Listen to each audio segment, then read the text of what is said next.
How to fix black screen on Android. Now the fastest way to fix the black screen is try to force restart it. To do that, you press and hold on the side button here or the power button plus the volume up key.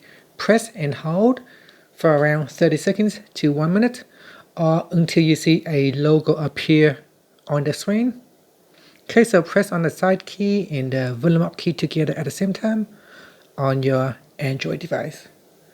Now just continue to hold and be patient. It may take around 30 seconds to 1 minute. Okay, so just continue to hold. At this point, do not give up. Just be patient and wait. Shortly, you should see the phone restart. Another thing that you may also want to do is make sure your phone is fully charged. If the battery is completely depleted, you may need to plug in your phone into the charger for around 30 minutes to 1 hour, just so to make sure that the phone is charged up and not running on flat battery.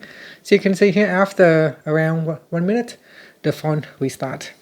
And that's how you can fix the black screen on your Android device. And that's it. Thank you for watching this video. If you find it helpful, please like and subscribe to my channel for more videos.